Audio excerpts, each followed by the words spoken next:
Boker Tov, Givrin. Ma Shlomchem. Oh, Scott Basola says Tov Meod. So things are going well. We're going to begin this morning by going back to Psalm 103 and talking a little bit more about it. And then we're going to move to an oral translation of Genesis 37, verses 1 through 11, and a bit of a continued work on weak verbs. We'll look at the middle guttural verbs, and that's our class for today, those three things. So I start with Psalm 103. We're at verses 11 and 12. The first line of verse 11 is Ki Kigvoah Shamayim al haaretz. Let me read it one more time and then repeat it after me. Ki Kigvoah Shamayim al haaretz. Okay, everyone repeat it. Ki Kigvoah Shamayim al haaretz. And the second line is Gavar Hasdo al Yire'au. All right, that again, let me read it one more time, and then you can repeat after me. Gavar Hasdo al Yire'au. Okay, everyone? Gavar Hasdo al Yire'au. Now, if you're pronouncing it with a modern Hebrew inflection, for those of you who are Dr. Grisanti students and visiting this morning, you'd pronounce that last word Yire'av. All right, it'd be a V for the vowel on the end, using the modern Hebrew pronunciation. Now, in translating this verse 11, we begin with the key. And it has to be either the idea of because, or it will be used emphatically, indeed. And if we go back to the preceding verses and take a look at them, remember we had all these negatives. And we had that he will not contend forever. He will not refrain his anger forever. He does not deal with us according to our sins, and he does not reward us according to our iniquities. Now, since we have these emphatic declarations, the negation here, the saying the things God will not do with regard to our sins, then it is very likely then that as we approach then the next verse, that the key is giving the reason why he does not deal with us according to our sins, and he does not reward us according to our guilt or our iniquities. Because, literally as high, the kaf preposition on Gevoah. Gevoah is an adjective, means high, because as high, Shamayim, the heavens, al haaretz, the heavens above the earth. In other words, take this as high as the heavens above the earth, or it'll be higher than the heavens above the earth if it is a comparative concept. And we have to catch that in the next line, because thus far all we have is a prepositional phrase, which is normally adverbial and modifies either a verb, an adjective, or another adverb. And we do not have anything for it to modify yet in this sentence. So we have to move on to the second line, and here we have the verb, gavar. Gavar means he prevails, or it means he is higher, greater, a higher station, the idea of being supreme. This verb is characteristic of the flood narrative, where it talks about the waters prevailing above the earth, even above the mountaintops. And so as we read this then, would be here say that something is higher, again, or prevails more, or is above. And we have to find out whether that's God as the subject, third masculine singular, is the Cal perfect, third masculine singular, or something else. The next word is chasdo. Chasdo is from chesed. It says steadfast, loyal love. The third masculine singular pronominal suffix is there, the holam wow on the end. So it's his steadfast love. And so that would indicate then that that is the subject of gavar. His steadfast love prevails, or is high, al yire'au, above those who fear him.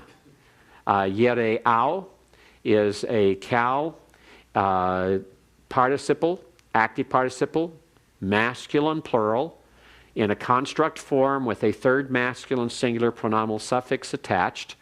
And so it's those who are fearing him. And so here we would say that his loving kindness or his steadfast, loyal love prevails over those whom he loves. Those whom he those who fear him. Let's get it correctly here. Those who fear him. So looking by the context here, it'd be because his steadfast love is higher or prevails more than is higher above those who fear him than the heavens are above the earth. And the best way to convey that in translation is just to use a comparative as translation for the prepositional phrase instead of trying to make it comparative by more or higher.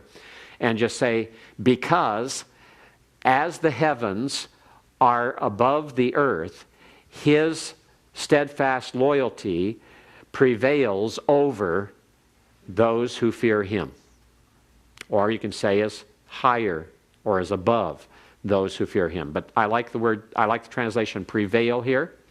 And the concept of prevailing is the concept that it prevails over their sins and over their iniquities. So they are not dealt with according to their iniquities and their sins because of the fact that his steadfast love prevails over them. It's a very beautiful picture. And the accented word order with having the prepositional phrase first is not to be taken as any necessary exegetical significance, because anytime you have a key conjunction and a key clause, word order is out the window. Okay? Word order is out the window. That's same inside an share clause.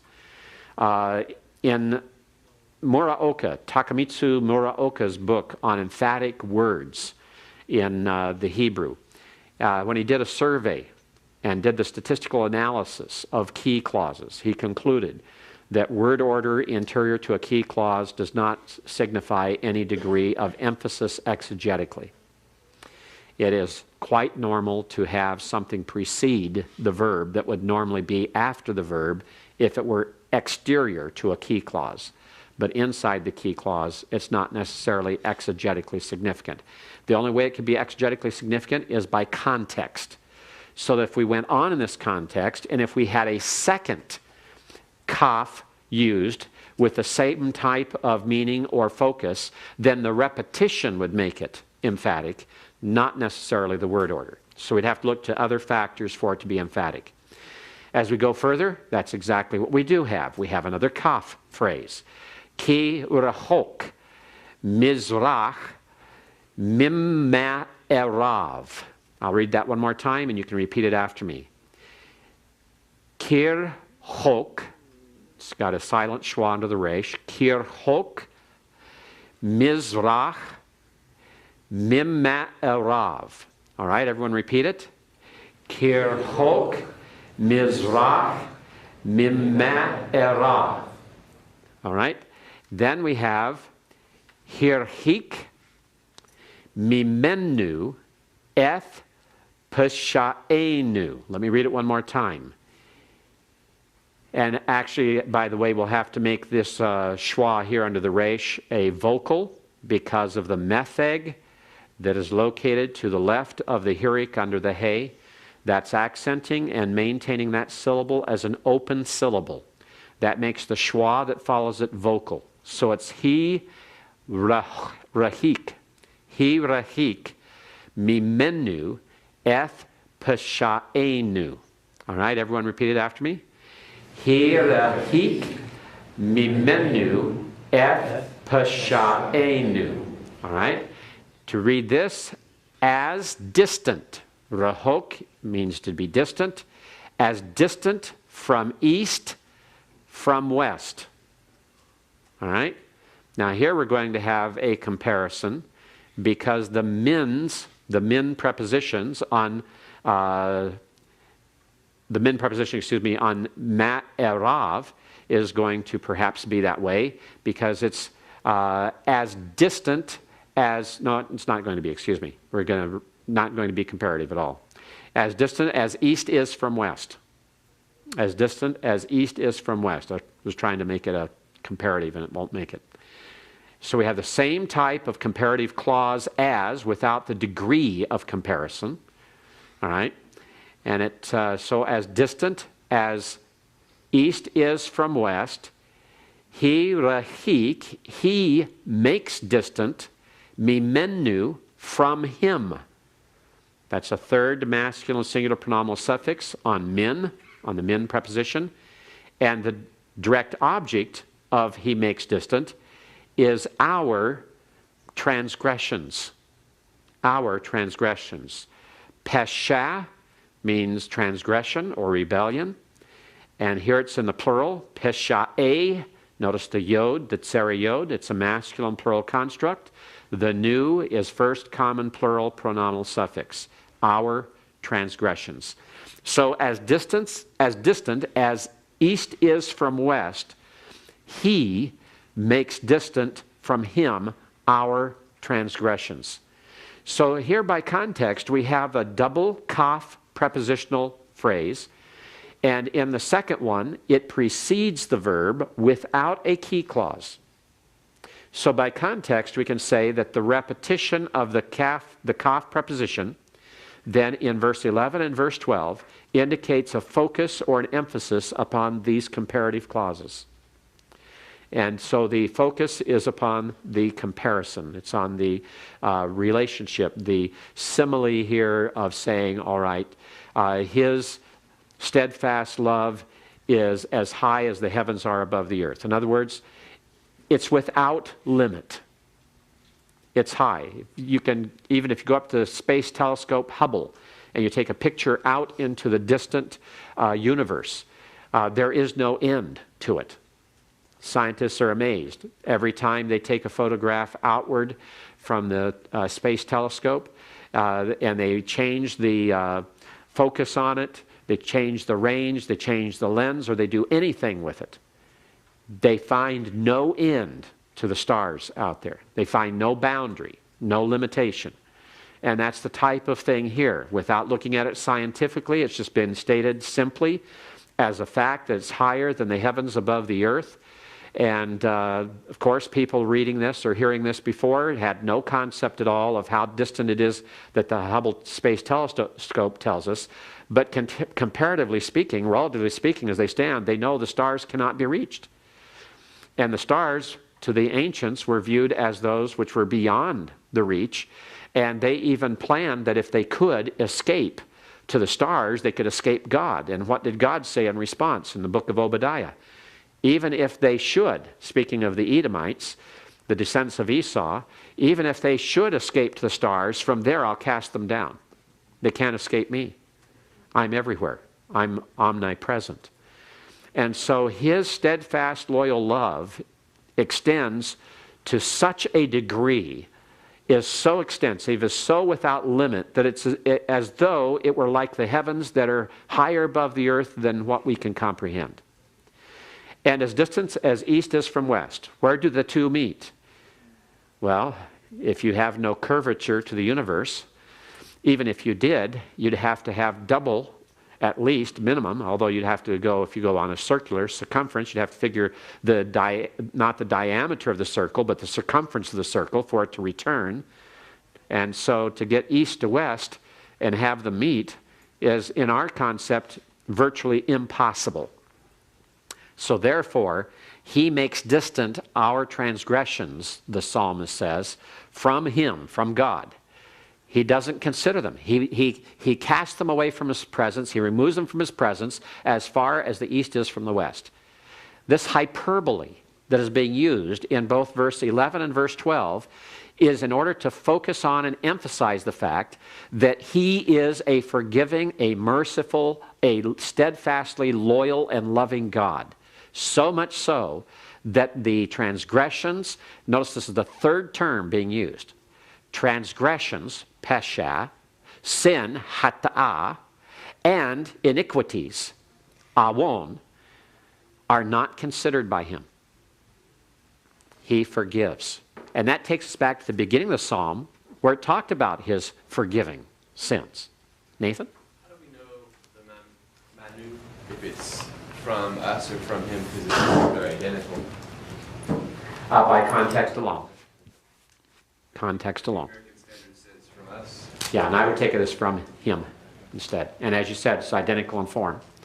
But I would take it as from him, because by context here, it's not talking about the removal of transgression from us, but talking about his attitude. So that'd be my preference.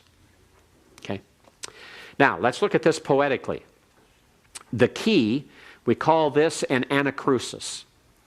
It is a particle that is set out here ahead of the clause, and some have identified this as anacrusis because it can be taken emphatically as indeed, certainly, and it can fit, but as I said, if you look at the context, it can equally be taken as a causal. Even as a causal, it's considered anacrusis because it is a particle that begins the whole phrase. In fact, it begins even verse 12. It sets both of these verses apart.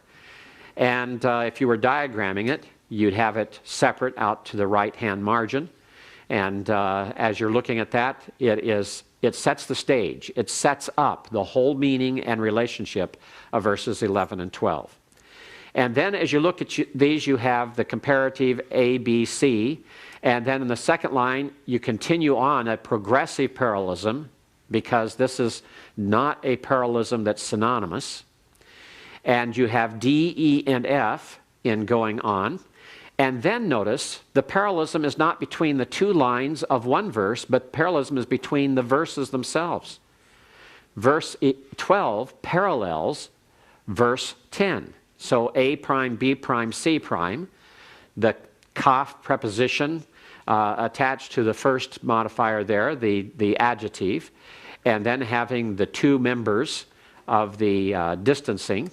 And then in the next line, you have the D, the verb, and then you have the F, and here instead of having the direct object, hasdo, you have a prepositional phrase, and then the E is the direct object. And so the E and F have been reversed in order, because the prepositional phrase in verse 11 was al yire'au. Okay? So as we look at that and we see that change, that flipping of the E and F order, it lets us know that these two paired similes, comparative similes, are parallel to each other, and that from him is brought forward for some reason. Why would it be brought forward for any specific reason?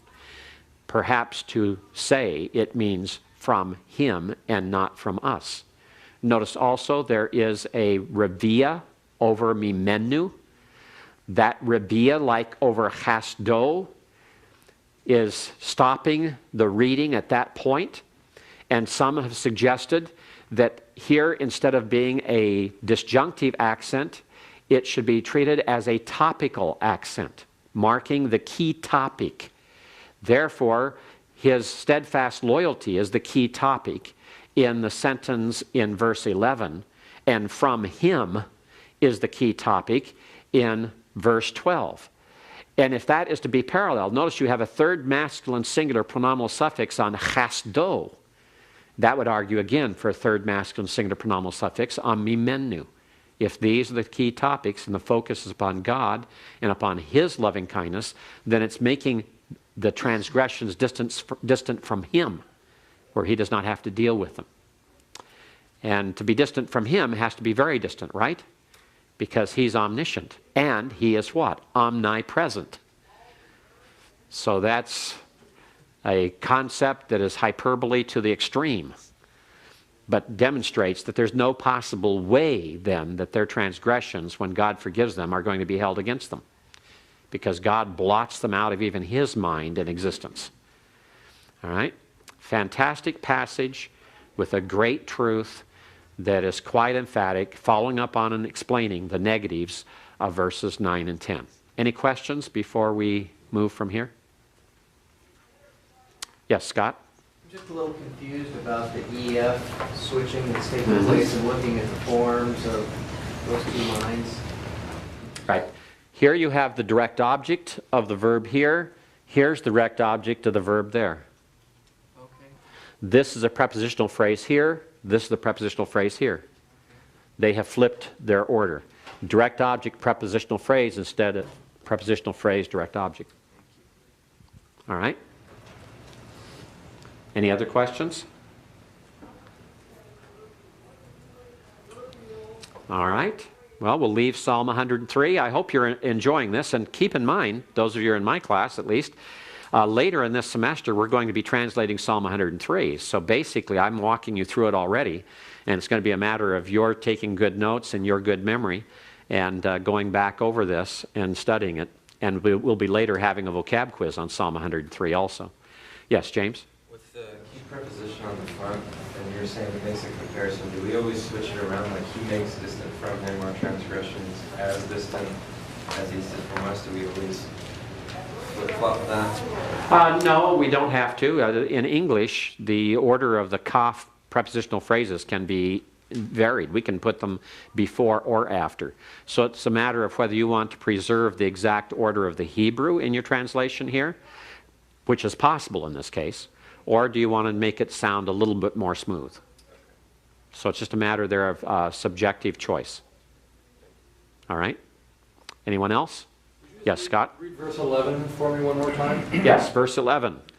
Because as high as the heavens are above the earth, his steadfast love prevails over those who fear him.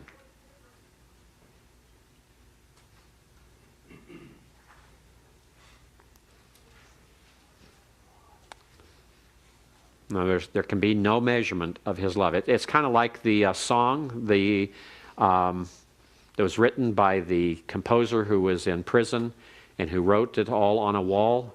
Oh, come on now. We just sang it this past Sunday and I'm drawing a blank. A song about the love of God, how deep,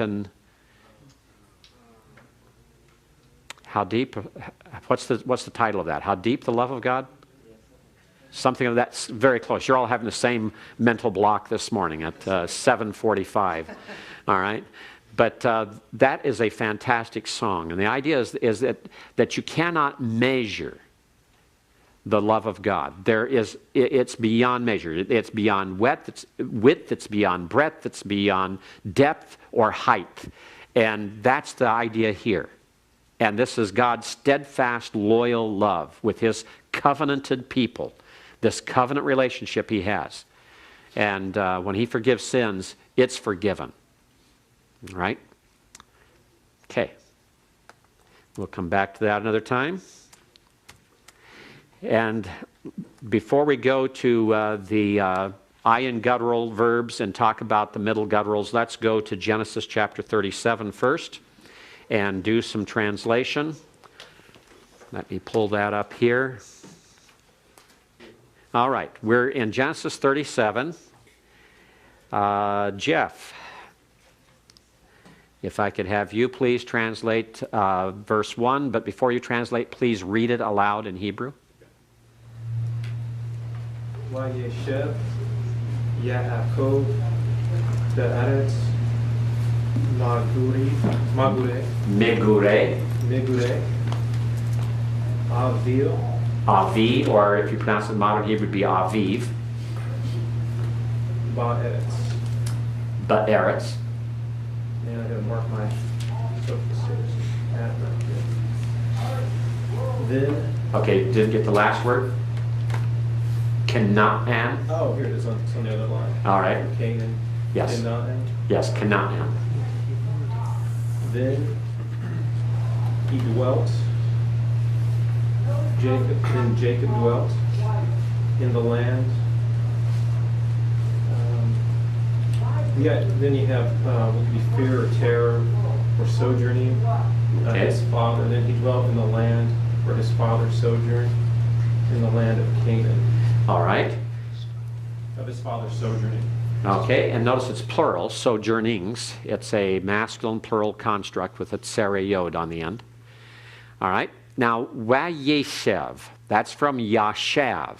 Yashav, he sat, he dwelt, he resided, he took residence, and it is a kal, imperfect, third masculine singular, and it is a wayik tol form of the verb.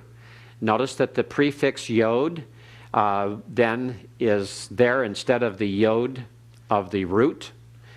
The yod of the root has disappeared. That's because it is an initial wow verb, as we found out in looking at it before. And so that accounts for its form with only two root letters showing, the sheen and the beith. Yaakov is the subject, proper name.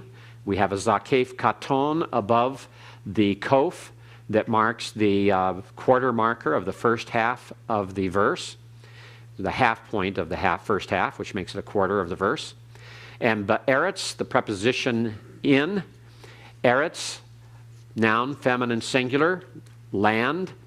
It is in construct here by context. Migore is also in construct. And then we have aviv, the noun father, which is also in construct, singular, and a third masculine singular pronominal suffix attached to it, his father, of his father. All right, singular. Because the hirik yod happens to be the connecting vowel used in the construct of the singular of the noun av. For example, when you have the word Evimelech or Avimelech as a name, Abimelech, we say in English, Abimelech, Avimelech. It means father of the king. And it's that old construct form, the old genitive form that's a hirik yod. And so Jacob dwelt, and here you could say so, thus. It's the beginning of a section that is it's kind of like a heading here to the story of Joseph. It's a prelude to it. It is really concluding the previous in one sense because we're moving on to Joseph here. But the setting is Jacob settling down in the land of Canaan, and then we're going to pick up with Joseph inside the land of Canaan there. And the land of the sojournings of his father. So Jacob's father had sojourned in the land of Canaan. And we have Be'eretz Kenaan given to further specify that and to identify it as a appositional phrase. It's a appositional, prepositional phrase in apposition to the preceding three words. So the two beith phrases are in apposition to each other. It's in the land of the sojournings of his father. That is understood to be explained as, that's what we call an epexegetical usage. It gives explanation, it's explanatory, the apposition here, in the land of Canaan. All right, any questions on verse 1? Scott. On Megori, Megure, the place of residence, sojourning wasn't one of the translations that Holiday had. Yeah, if you look under the root, gur, it means to sojourn. Okay.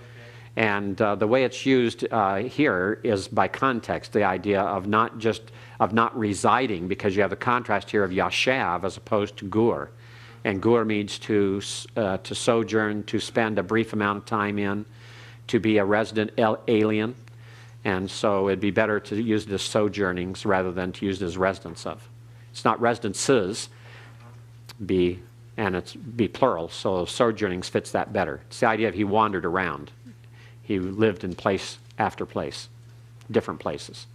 Chad? So the entry in Holiday that Scott is referring to, it does list this form, Megure, as the plural construct of Magor. Yes, and it's from Magor, yes. And one of the definitions it gives is stopover place, so that wouldn't really be the idea of residence, would it? No, it would not. So if you stopped over places, that would fit sojournings. And notice there it goes on of a noun, ger, says see, meaning resident alien, and also talks about a protected alien citizenship. And and notice that home or place of residence in general is given for Job 18, verse 19. So I would keep the idea of the sojournings, the idea of stopovers, the idea of temporary residences here, not of permanent residence. Okay? Other questions on verse 1? All right. James Lee, verse 2, if you would read it out loud through. Let's not give you the whole thing here. Let's have you stop at Batson. All right? So read from the start down to Batson and stop there and translate that first section. Toledot, Yaakov, Yosef, Ben, Sheva, Eshrei, Shana, Haya, Loech, Et, Echau, Batso. All right, and then translate that for us, James. These are the generations of Jacob. Joseph, the son of 17 years, was shepherding with his brothers among the sheep. Okay, or among or in the flock. All right, excellent. These are the generations of, occurs 10 different times in the book of Genesis to divide it into various sections and parts. It is almost always used to precede a record rather than a follow, with perhaps one exception at Genesis chapter 2, where you have perhaps the conclusion of creation being referred to by the Eile Toledot there.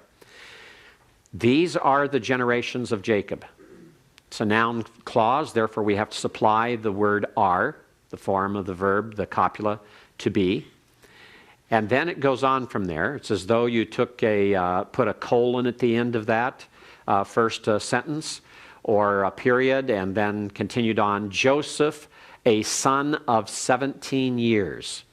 Now you can just use son of 17 years in the sense of a apposition. It's the idea of an idiom. When you want to talk about how old you are in Hebrew, you say you're a son of so many years. And so Joseph was 17 years of age is another legitimate way to translate it. Instead of translating the idiom literally from the Hebrew to say a son of 17 years, just say was 17 years old. You do the same with a woman or a girl. If you announce her age, you say the same thing, a son of so many years. And it's just an idiom, 17 years of age. Haya, cal, perfect third masculine singular. Ro'eh, cal, active participle, masculine singular, from ra'ah. This is what we call a periphrastic participle. It is the verb haya used together with the participle. That's a periphrastic participle. And the verb can be in the perfect or imperfect. There are cases of it being in the imperative and even itself being a participle. And then the participle can follow it or precede it. And it's a normal way of talking about something that is continuous and to focus on it being continuous. So it's the idea here that he wasn't at the present time shepherding the sheep with his brothers, but he was continuously. He was always. This was characteristic. It is something that he did continuously. He was continuously shepherding the sheep with his brothers. You can also take the beith on tson. Tson is flock, or you could say sheep. It can also be used of goats. And the pathak under the beith and the dogish in the tzadi tell you there's an article there. So it's among the sheep or in the flock. And another way to translate it is the beith could be introducing the direct object of ra'ah. So you could say he was shepherding the sheep or shepherding the flock with his brothers. You don't have to say in or among. The beith can be untranslated as identifying the direct object of the verb ra'ah. And you can find that out also by looking at holiday. And in holiday, as you look under the verb ra'ah and you go down through it, it should list there the idea that the Baith preposition can introduce the direct object. On number 3, under the cal, it says more generally tend, keep flocks. Understood, there's direct object. Notice it doesn't say among or in flocks. To shepherd, the accusative zon, but in Genesis 37:2, batzon. So saying the same thing. This is the accusative. And so holiday would also take the baith here as just indicating the accusative of the verb ra'ah, and would just say shepherding the sheep or shepherding the flock. Eth, echau, obviously eth here is not a sign of the direct object. He's not shepherding his brothers. All right? He's not tending and feeding his brothers. It's with his brothers. So the eth here will be translated because in this context, it's clear that it is a preposition rather than the direct object marker. It's his brothers plural because remember, it would be a hierik under the cheth if it were singular, just like we had with avi in verse 1. When it becomes a plural, it normally switches to a pathak. But when you add the wow to it, then it becomes a comments. It's heightened because the wow, and this is part of the reason why I pronounce it with the biblical Hebrew pronunciation rather than using the modern Hebrew pronunciation, is because you can see the reasoning for it if you recognize the correct pronunciation, if I can be so bold as to say correct pronunciation. Of course, you know, I lived with Jacob, so I know how how this was written, right? Yeah, some think I'm that old. All right? I'm really not. So when you're looking at it this way, remember that when we had, for example, if we have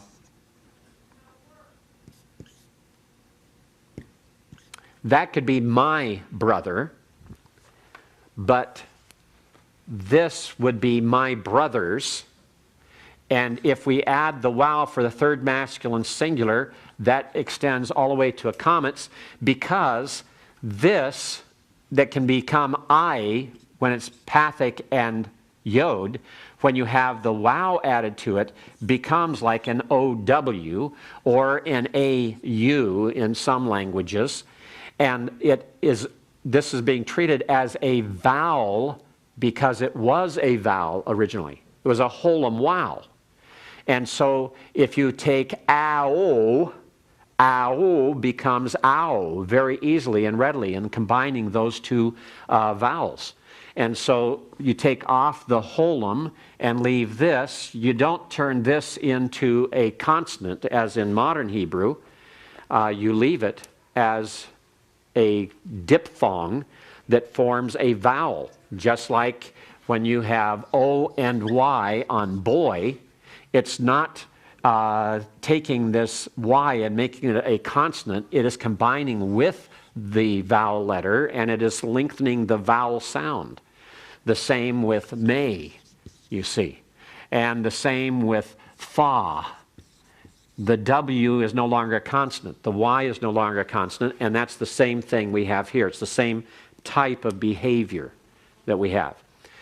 So in Mishnaic Hebrew, starting somewhere, sometime between the time of Christ, perhaps, as some would indicate, by means of using the transliterations in Greek of, say, Aquila's transliterations, and Origen in 230 AD in his Hexapla, where he gave a Greek transliteration of some of the Hebrew to where you'd see how it'd be pronounced.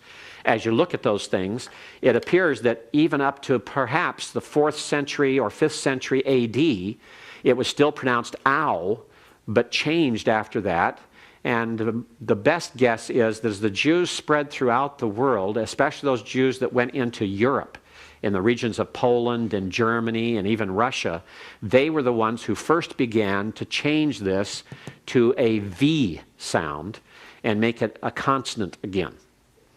And so that's the explanation of the differences in pronunciations as you look at that. All right? Could you just give us that pronunciation of the biblical form of that? Echau. So Echau. it does pronounce. Just like this. Okay. Echau. Ow. So the yod almost becomes silent? The yod is silent.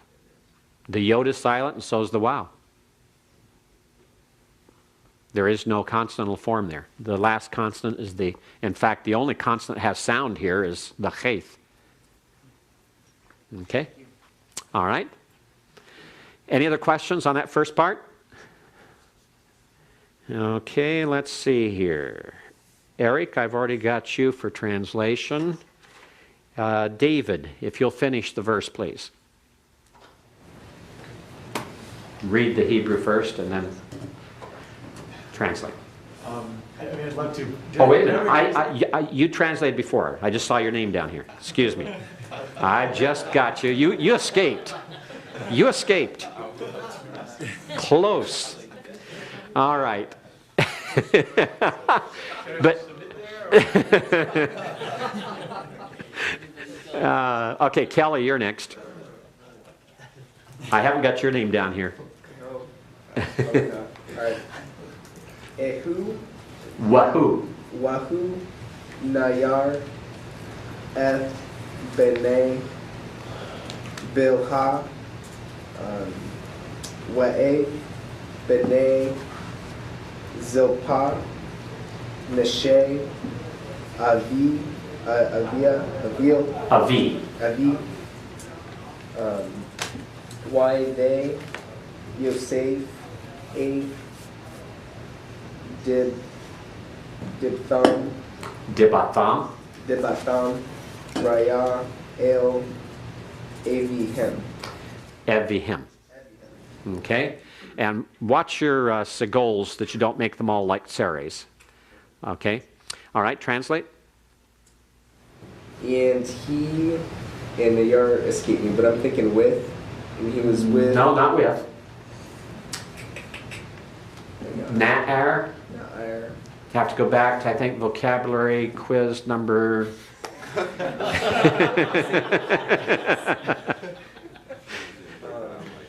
A young man. Oh.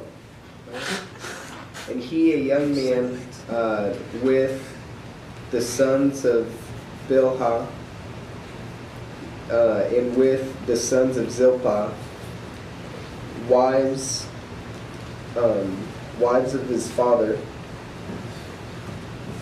And Joseph brought an evil word unto their father. All right, good. Thank you very much.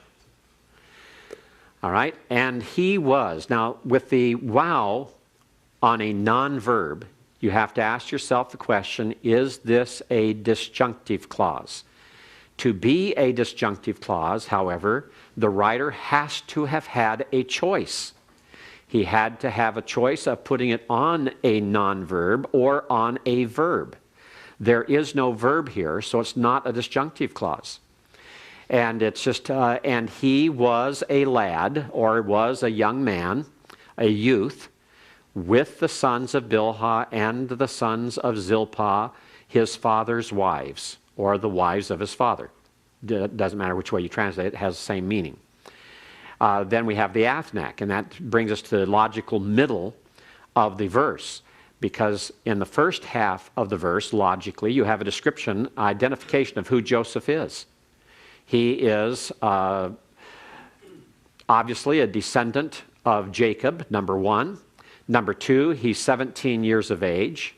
Number three, he is shepherding regularly with the flock with his brothers. And number four, he was a young man at the same time as the other sons of Bilhah and Zilpah, the wives of his father. So we have this multiple explanation of who he is in this first half of the verse, the first logical half of the verse. We have to supply, because we have noun clause here at the end that Kelly was translating, we have to supply the verb was. Or you have to say is, somehow you have to bring in a verb form of to be that will fit the context as you're translating here about who this individual is as you're talking about him. Interesting thing here, just a sidelight. There are very few places in Scripture where we pile up descriptives of an individual the way that we do here of Joseph.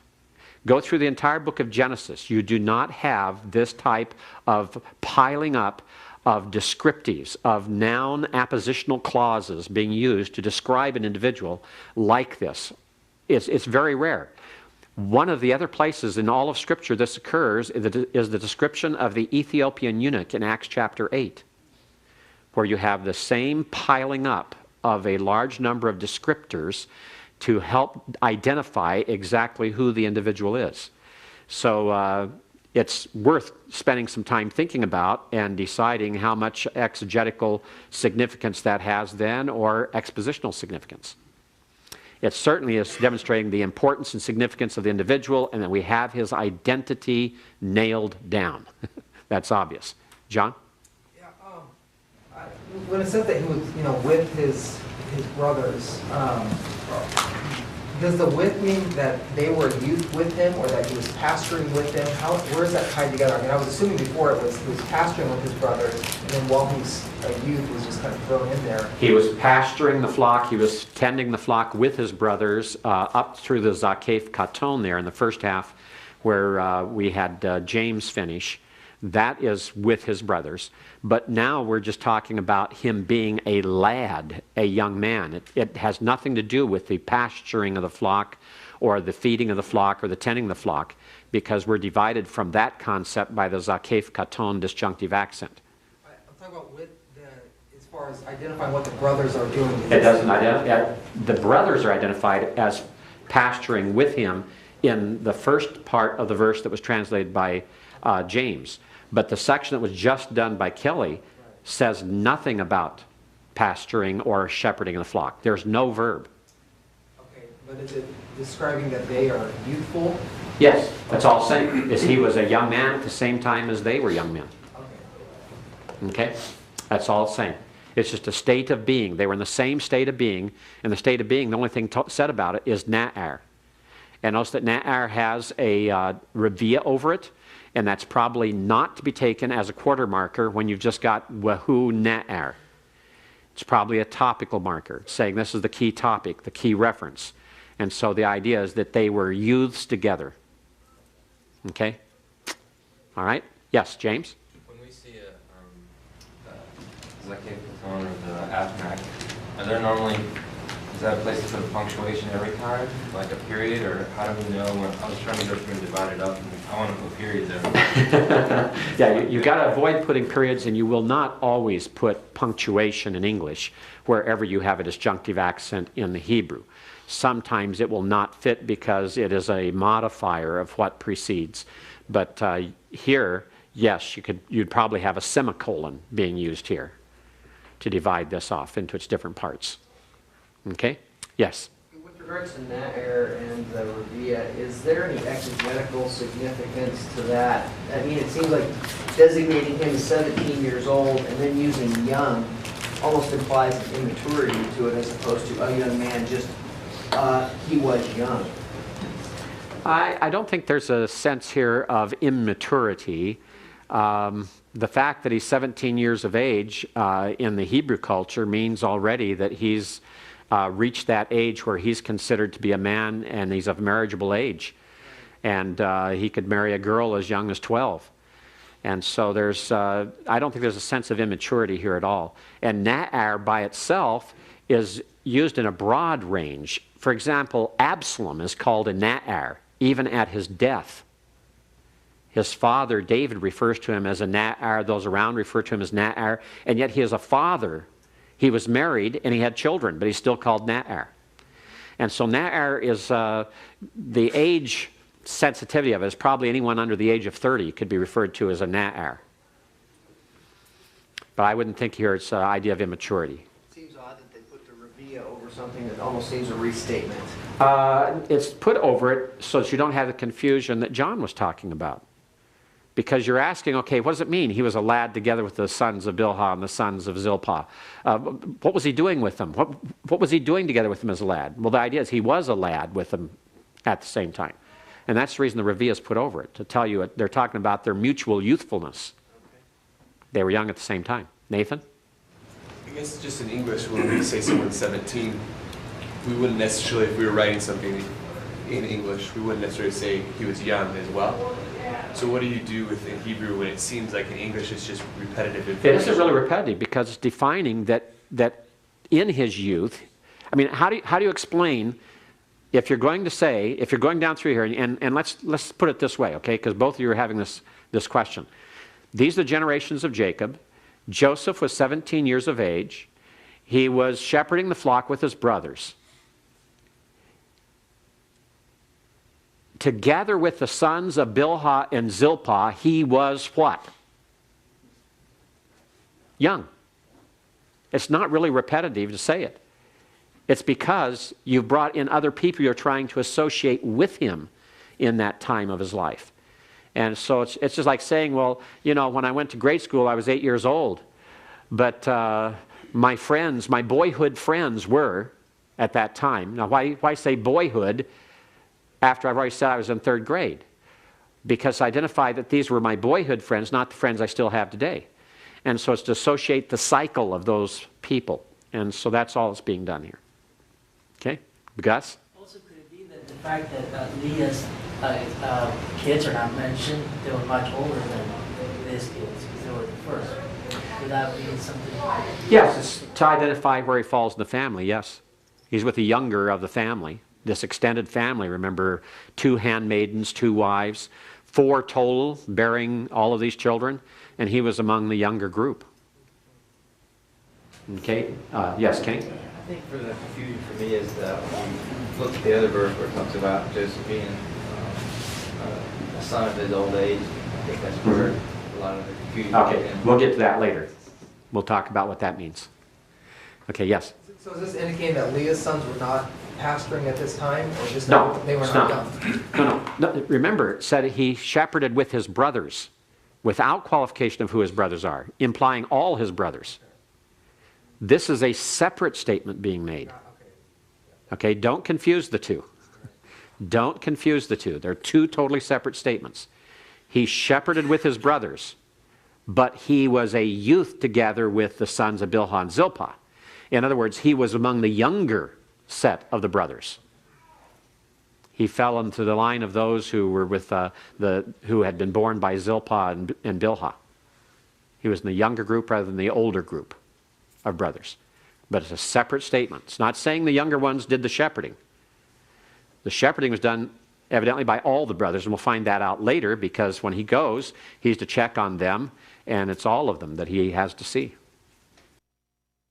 Let's go back here, and I see John Melcon saw that he was going to be next called upon here and didn't return. Very interesting. There he is. He just came in. We were talking about you, John. I just said that you saw you were next to be called on, so you didn't return. So we're going to call on you next, as you can tell now, for verse 3. If you would read it out loud in the Hebrew and then translate it for us, please. Yisrael ahehav et Yosef mikal banal ki ben zukunim hu lo wa'asa lo kedonet Kassim. All right, good. Okay. And Israel loved Joseph more than all his sons because he was to him a son of old age, and he made for him a robe of various colors. Okay. Let's go through this. Thank you. Yisrael, notice the wow on a non-verb. Here the writer had a choice because ahav is a verb. He could have put the verb first. He did not. He chose to put Yisrael first. Therefore, it is a true disjunctive clause. as a disjunctive clause, it either expresses contrast or it is providing background information. In this case, it is providing background information. There's no contrast here. It's just providing background information. There's nothing here, a contrast of Israel with someone else, nor is there a contrast with his love as opposed to something else. It is merely the idea here that it is background information. It's help us to better understand the situation that has occurred and is going to occur. The situation of why there would be a bad report, an evil report that Joseph would give concerning his brothers, or why it is that his brothers would have difficulty in getting along with Joseph. And so this is an explanatory aside. It'd be like a parenthesis in a translation that would indicate this information. So Israel loved Joseph more than. The min on call is a comparative min. More than all his sons. The idea is all of his other sons. He loves them all more than all of them. And then it says because. This gives the reason why Israel loved Joseph so very much. Because Joseph was a son of Israel's old age. It's Israel's old age. All right? When you're an age when you think that you're too old to have children anymore and you suddenly have a child, oftentimes that child is a favorite child because it's kind of like symbolic of the last of your life, the last of your vitality, and it's something very special. And that's why then you have Israel reacting this way. Why he loves Joseph more than his sons, than all his sons, because Joseph was a son of the old age of Israel. Scott? Is the son of his old age, is that definite or indefinite? A son. There is no article. And his old age does not make it definite? No. Thanks. Because notice that the his is not attached to zikunim as a pronominal suffix. Instead, it's separated and put on a lamed preposition at the end. And that is to avoid that third masculine singular pronominal suffix, making it definite. Okay? So it's a son of his old age. Yes? Could it be a son of old age to him, or would you always put? Be saying the same thing, basically. Have the same meaning. You could translate it either way. You could say he was for him a son of his old age, but still a son, no matter how you look at it. Okay? Now, the last part, after the athnak. Notice the athnak marks the logical middle. So explaining how or why he loved him so much is the first half, and the second half of this verse is showing the result of that love, is that he made for him, in other words, Israel made for Joseph, ketonet pasim. Pasim is not the idea of many colors. We have that myth in Christianity because of a translation in the Vulgate, the Latin Vulgate, that indicates that it was many colors. But pasim has the idea of an expensive garment, normally with long sleeves, and it was a long garment that did not stop at the knees or even just below the knees. It went all the way to the feet. It covered the feet. So it's a long, expensive garment, full sleeves, full length. Sometimes it was specially embroidered, but it was not the idea of many-colored. That many-colored concept is something that's imposed upon the text by an interpretation in the Latin Vulgate translation and has nothing to do with the meaning. You can find that out by going to other passages in the Old Testament where pasim is used and find out that it's interesting. Even the Latin Vulgate doesn't translate it many-colored in any of the other occurrences. So it's not a many-colored coat, in spite of all the things we have going on about Jacob, even the play, and all the different things that we've talked about, the songs and the children's Bible stories and the Bible story books. That's not the idea at all. It's not the idea of many colors. It's the idea, sorry, Dolly Parton, that you can't keep your song, a coat of many colors. Her mother may have made her a coat of many colors, but Israel didn't make a coat of many colors for Joseph. And it's just a long, flowing, expensive garment. It set him out differently. Now, the interesting thing here is ketonet. Ketonet is the idea of a garment that oftentimes is short-sleeved and also short. It's a short toga, to describe it in Roman terms. And it was that which is comfortable, was easy to wear, was modest, but was easy for men to wear especially because they could wear it at work and doing different things without having to gird up their loins. Because if they had a long robe, they'd have to pull the robe up out of their way and tuck it into their belt in order to move freely. But the ketonet could be worn at all times, and it was comfortable, especially in hot weather. It was comfortable because it's like wearing a dress, actually, wearing a dress that came down below the knee instead of coming all the way down to the feet. And then the sleeves were short, or sometimes you just cut off completely. And the arms were open, so it was easier to keep cool, and it was easier to do work. So that's part of the idea here. The ketonet pasim is then describing a modification to the ketonet, and that modification is the long sleeves and longer garment. Question, Scott? When I looked that up, I looked it up in Colin Brown or whatever it is too, but here in Holiday, it says ketonet hapasim, Genesis 37, and then it says tunic of pieces of various colors with a question mark. Mm-hmm. Are they picking up, is that kind of backwards because that became a popular idea and they're putting it in there as a possible translation because it became a popular translation? I mean, is that circular? It's what they're doing. Notice this is not the translation. Right. Translation is always put in bold. So this is just a comment. A tunic of pieces of various colors, question, in other words, uncertain. And tunic reaching the ankles, question, uncertain.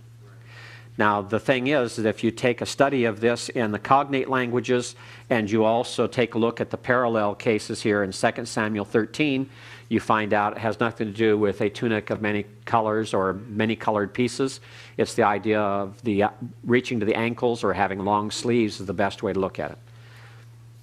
And I guess what I'm wanting help with is understanding how to use holiday. I mean, okay, what your question is how do you translate it when you're using holiday? Right?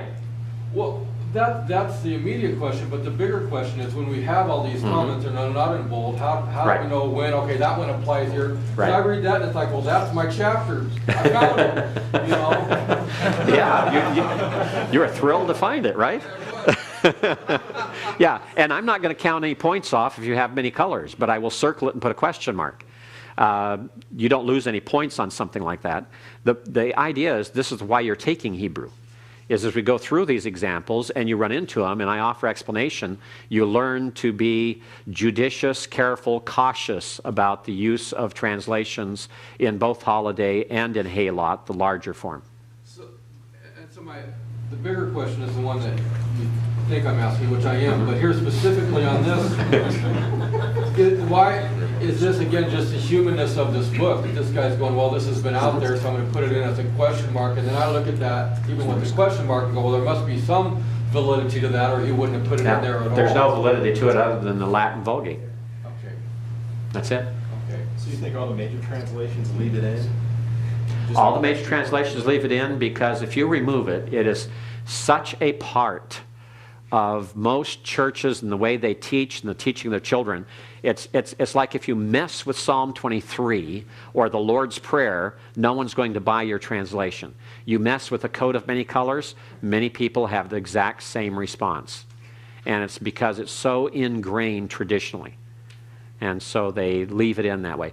And if I were Kohler and Baumgartner, and if I were Holiday, I would not put that in there at all that way. I would put in that this is a long garment either to the ankles or long sleeves, question mark, and then in parenthesis I would put traditionally, on the basis of Latin Vulgate, a coat of many colors.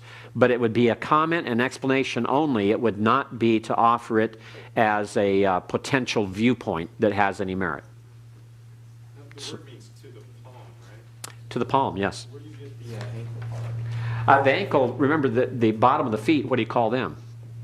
They're also called palms. Okay, So yes. back to your original answer to my question, how do you find that in Holiday? I mean, it's not here. Well, it does say reaching to the ankles as a second alternative viewpoint. Okay, but that also has a question mark, so I mean, I Right. guess So as far as translation, you choose one of these two and go with it based upon the degree, the amount of time you have to do individual research of it, and leave it to the professor to be gracious to allow either one and not to count off, and to instruct you on which is preferable, which is what you're doing. Okay? Yes, Scott? Okay, now how do we preach it? I mean, How do you preach it? If you're going to preach it, and if I'm in the audience, you better not be preaching it the many-colored coat. I'll do what Dr. Farnell said one day that he would do. He got up in front of chapel and was preaching a message, and then suddenly he sat down in a wheelchair that he had placed there, and he put a shawl over his legs, and he picked up a cane, and he said, "Gentlemen," he says, "if you violate this," he says, "even if I'm an old man sitting in your congregation at the far back, I will roll down the aisle and I will crack you across the knees with my cane."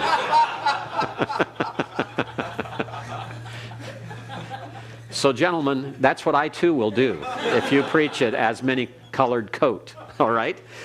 What you do in preaching is you explain to your people that that is not the meaning here, and that it is something that grew up around a misunderstanding of the verse and of the phraseology that is utilized, and that it's better to look at it as a longer, more expensive robe that was different than what was the normal garment. Okay? Does that answer your question? yes. All right, James? In the sentence and translating it, I would say a long robe, or a robe with sleeves, or a fancy robe with sleeves, or a fancy long robe. There's a variety of ways you can translate it. An expensive long garment. I mean, I would be careful about using robe, because the fact that robe in English has the idea of what you put over your pajamas. So I would avoid that. But I'd translate it as a garment of some kind that was expensive, or long-sleeved, or long flowing garment, or something of that nature. A variety of things, as long as you got that picture across. Okay? All right, anyone else? Okay, excellent. Well, we're going to stop right there this time. We'll come back to it on Thursday. For those of you in my class, and Dr. Grisanti, Lord willing, will be back for the other fellows at that time. Let's go to talking a little bit more about the weak verbs. When we're talking about our nomenclature system, remember, we're talking about ion gutturals is the same as two guttural. Two guttural. We have number 1, Roman numeral, used for the first letter in the root, the first root letter. The second root letter is Roman numeral 2. The third root letter is Roman numeral 3. Or use the paradigm that is used by the ancient Arab grammarians who first did the grammars of Hebrew. They used pa'al as the verb form for all their paradigms, and so that's where we get the names for the various stems. Nifal, pi'al, pu'al, hofal, hifil, hitpa'al are all from pa'al. And so then these are used so that the second root letter is designated the ayin root letter. The first is the pei root letter, and the last is the lamed root letter. So that you can call this type of verb either an ayin guttural or a two guttural. All right? So verbs like maher, he hastened. Maher is a ayin or second guttural verb. Bacher, he chose. Ga'al, he redeemed. Lachem, he fought. Sha'al, he asked. Barak, he blessed. Those are all middle guttural verbs, second guttural verbs or ion guttural verbs. You'll have a list of some of these in your textbook on page 164 to show you the, it gives you a list that includes some of these and a few others that are even different, so you can get an idea. Notice the aleph, the hey, the cheth, the ayin, and the resh, all used in these. Pa'al itself is a second or ayin guttural verb. So what's the clue? How do we handle such verbs? The clue is to incorporate the peculiarities of the guttural. What are the three peculiarities of the guttural? Anyone? Refuse doubling dogish, number one. Prefer A-class vowels.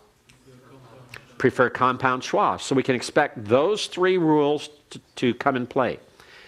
Just offhand, where do you expect the largest change?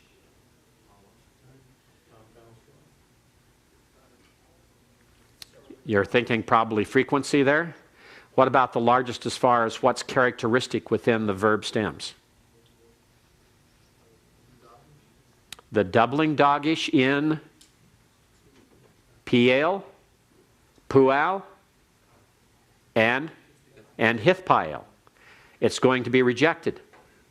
When it's rejected, what happens? Compensation. How is compensation performed?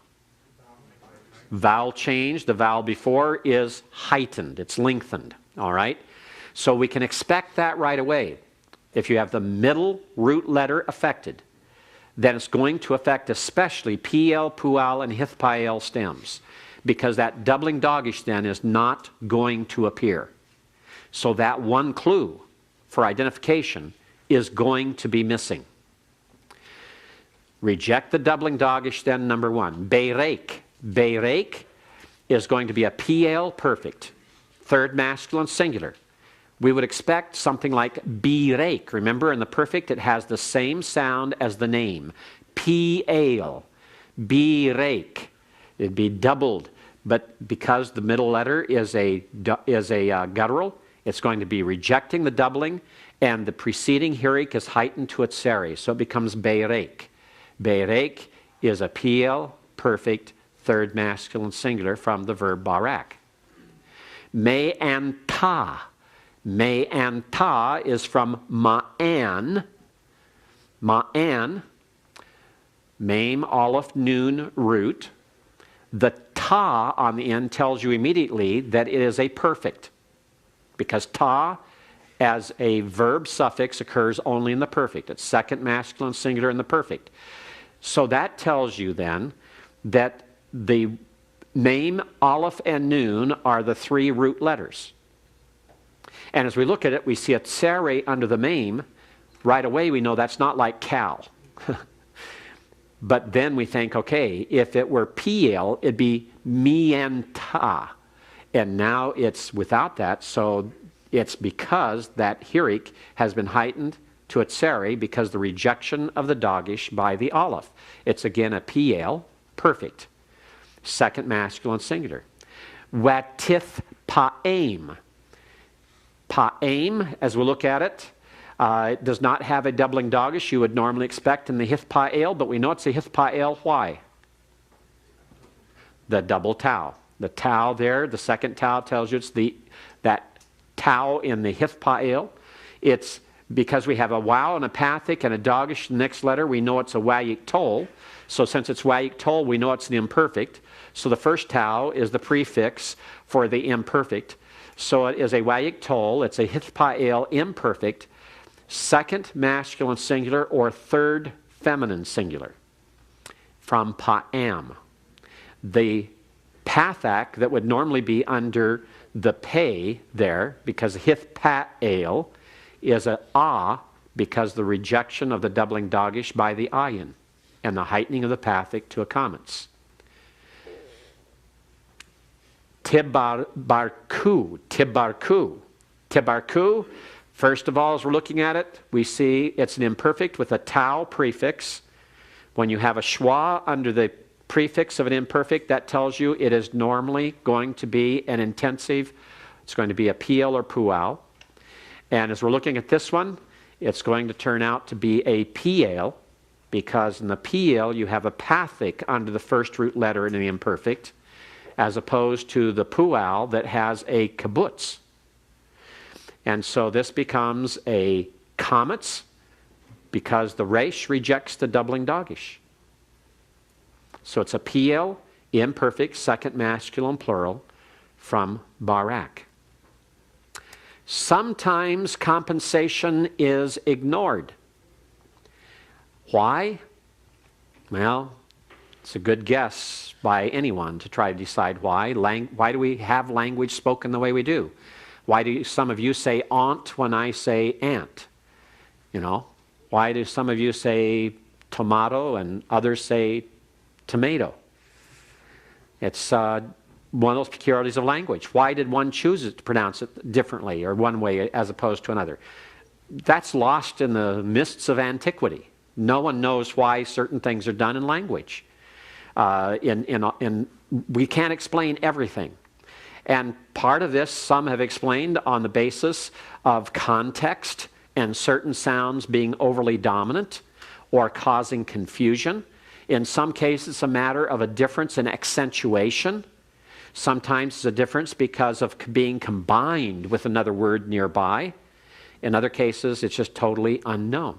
And we have to just say, okay, it's a matter of euphony. It's just a matter of good sound, the preference of sound by the Masoretes and the traditional pronunciation they had received and then conveyed.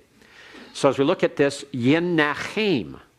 Now we can explain this one partially because remember, when we added the article to words that began with a cheth, we said the strong guttural can be doubled by implication, and therefore even though the doubling dagish is rejected, then you don't heighten the pathic of the article, definite article, because it's doubled by implication, so you don't have to compensate.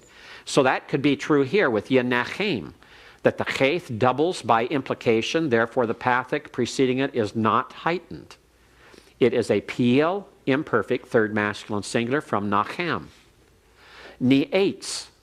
Notice here, it did not go to ne'etz, like barrick above. Why? We have absolutely no idea. All right? So you have to be alert to these things. It can change and it can remain without doing it. But you have to just be aware that it can and usually does. The same with bi'artim. The tim tells you right away that it's a perfect form of the verb because the tim occurs on a perfect. It is the second masculine plural of a perfect. So the beth, ayin, resh are the root letters.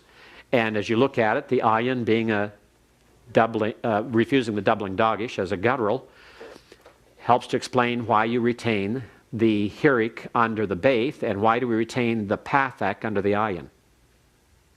Why is the pathak under the ayin and instead of like in p'al having a tsere? Prefers A-class vowels. That's why we have the pathic in me'anta above as well. Uvi'atatu, as we look at this one, it can cause us lots of confusion because actually we have it's a PL, perfect, third feminine singular with a third masculine singular pronominal suffix that uses a tau instead of a nun. And this is found in 1 Samuel chapter 16. You saw it there, that the evil spirit harassed Saul. And here the hirik is not heightened, even though the ayin has rejected the doubling dagish. And part of the explanation being used here on this one is that you have a metheg that keeps the syllable open because it is followed by a compound schwa because it prefers compound schwa. And the compound schwa that will be preferred is the A class, so you have a hatif pathic. And the normal rules, the preceding vowel will be the corresponding short vowel, it would be a pathak. But you can't have a pathak there because that would jeopardize one of the key elements to identify the PL. You have to have an I or E class vowel. Well, it happens that in Hebrew, the I class vowel is nearer to the pathak A class vowel than the tsere is. And to see that, you go back to the chart that we had earlier in our textbook and look at it. The one that's on, yep, find the right one here, on page 39. And you'll see that the short vowels, the I and E class vowel, the Hiric and Pathak, can shift back and forth with each other. Notice you don't have the large, doubled, heavy, dark line with that cell between the Pathak and the Hiric. Those two are so closely related in the way that the Hebrew vowel system develops that they often are exchanged one for the other. So in this case, there's no need to change it to the corresponding short Pathak because the Hiric is close enough and it allows the preservation of one of the key elements that help to identify it as being a Piel. Okay? So that chart on page 39 is the way to remember that about the Hiric and Pathak being so closely related to one another. And for those of you in Dr. Grisanti's class, I don't know if your textbook includes anything of that nature in its instruction. You'd have to search for it probably. But it's in ours. We put it in there. Okay. See, that's, get a better textbook in here. And also a good deal of prejudice. Prefer compound schwa. Hith na eri. Anyone want to take a guess at what that verb would be? Parsing. Who has it? Raise your hand if you have it. Gus. Hith paiola. Anything else you can tell us? Can you go further? Can you give us the full parsing? It's perfect. Okay, stop there. You're wrong. We won't let you go further yet. Jan. Imperfect second. Not an imperfect. Doesn't have an imperfect prefix. It has a hey. All right. So what's left, guys? Who's left? Anyone? What have you seen with a Hiric yod on the end of it? Imperatives. A feminine singular imperative, right? And that's what it is here. Remember, an imperative is formed by dropping the imperfect prefix in the second person. But if you do that in a hithpa'el, you're left with a tau. So to compensate for that, to make certain this can be recognized, you bring back the hey. You bring back the hey in the imperative. This is a hithpa'el imperative, feminine singular. Feminine singular. Remember, go back and think again about it. Yiktol, tiktol, tiktol, tiktali. Tiktali. Cal imperfect, second feminine singular. Tiktali. Kittali. Kittali. When you take off the tau. Kittali. And that's what we have here. Hith na'ari. All right. Rachatsu is going to be a piel, imperative, masculine, plural. That accounts for the pathak under the resh. And then rachatsu, this is really interesting. This becomes a cal perfect third common plural. If it did not have the metheg, you'd have the potential of confusion. But here it makes certain that you don't confuse it and is clearly understood as a cal perfect third common plural. All right? Prefer A class vowels, za'ak, etz'ak, and nicham. Za'ak, that's the cal imperative, masculine singular. It can also be what? Cal imperative masculine singular is identical in form with one other form of the verb. What is it? Formed the same way. Infinitive construct. Cal infinitive construct, cal imperative masculine singular. Etz'ak, cal imperfect first common singular. The aleph gives that away. And then nicham, oh boy, now we have lots of fun with that one. Because it is a pay noon verb as well. So this is a PL perfect third masculine singular from nacham. The doubling dogish is rejected. The chait prefers an A-class vowel instead of the tsere, and the hirik is retained. Otherwise, we move into other realms. We move into the realm of a nif vowel, perfect, third masculine singular, and in that case, you have another noon that's not assimilated and is rejected. You're bound to have here a confusion because it is possible to have this form in the nif vowel, even though many would prefer to have it as neham with a tseri because of the extra amount of information that's involved. But it can form either one. Context will have to determine it.